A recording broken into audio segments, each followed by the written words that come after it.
I'm Allie Barefoot with Cotality, and this is Data in Context. This is a very special episode as it'll be a part of our mini-series that we'll have right here on our YouTube channel, and we'll be taking a deeper dive into Cotality's monthly home price index report. For example, we just saw that in June, home price growth slowed under 2%. That's well below the rate of inflation.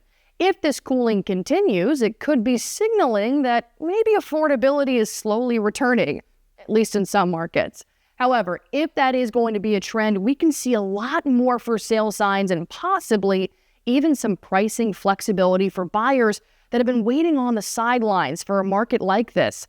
So on today's episode, we'll be breaking it down with Cotality's Chief Economist Selma Hepp.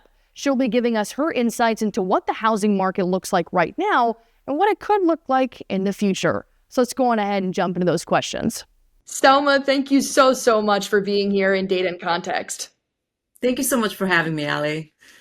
So this is going to be a part of a mini-series that you and I are going to get together once a month and talk about Cotality's monthly home price index. I'm very excited for this mini-series.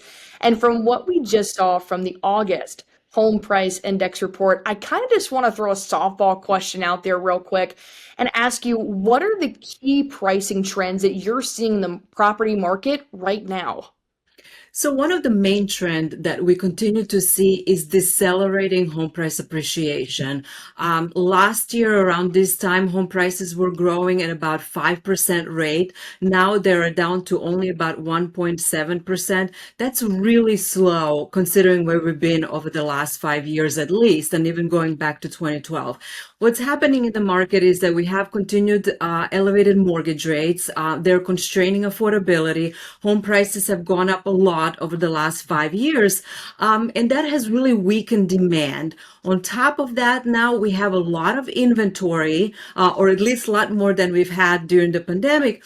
And so we're seeing rebalancing in the housing market between what sellers can get and what buyers are willing to pay. And you notice that, over the last 5 years, there's been a lot of changes in terms of pricing in the property market. So knowing that we just got the June 2025 home price index report back, what were you seeing was different from June 2024? And have we seen any signs of stabilization or possibly further disruption in that 1 year? Yeah, so we did continue to see deceleration in home price growth. In some markets, that deceleration has been larger. And as a result of that, on a year-over-year basis, when you compare home prices, in some markets, they are down.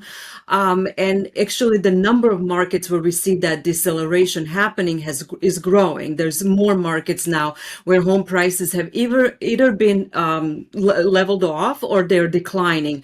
There are a few markets left where you have seen acceleration of home price appreciation, or home price appreciation has remained elevated. That, for example, our markets in Northeast, we do continue to see high single digits appreciation. And for example, in the state of New Jersey, for example, in our latest report, we saw that home price growth actually accelerated again. And that's really interesting to me, especially in the Northeast areas as well. Something that stood out to me was what we saw in June was 20% of nearly 1,000 large and small metro areas, they saw home price reductions. So I'm wondering, why are sellers starting to lower their prices?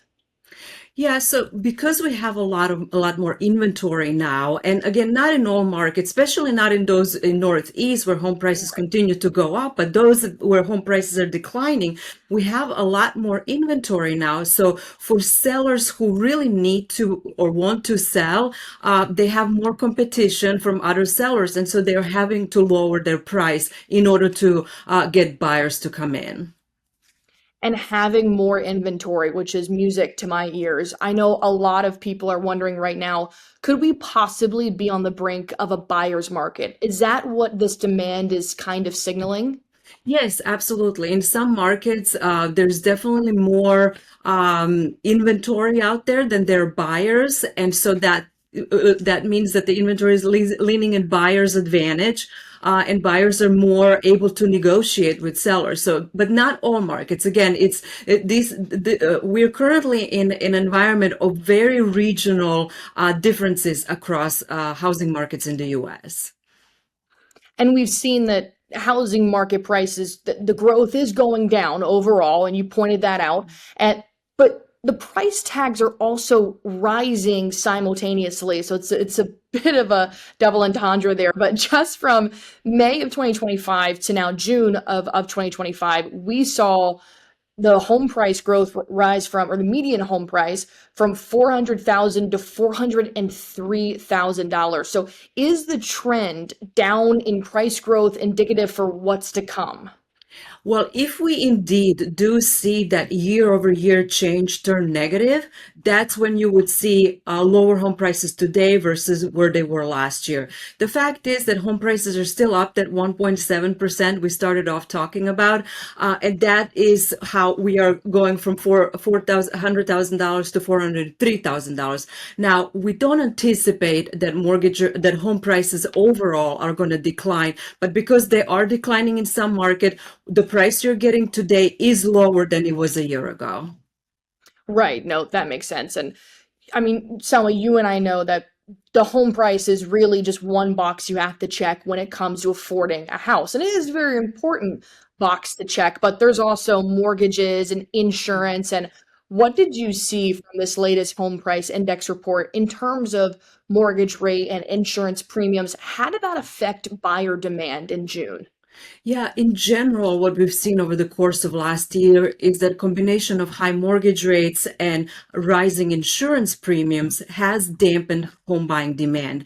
Now, that continued to be so in June of 2025, since mortgage rates are still elevated and we do continue to see the rate of increases in insurance premium go up. And again, that's very concentrated in certain markets. And so it's also constraining home buyer activity in some markets that getting insurance is very expensive and sometimes very difficult. That's where we do see a number of transactions that actually don't go through because buyers are not able to obtain homeowners insurance. Right. And let's say, somebody's able to afford the price listed on the for sale sign, but maybe mortgage and insurance premiums aren't in their favor right now. This may lead them to continue to rent in an apartment or a condo of some sort. How is this going to affect rent prices down the line?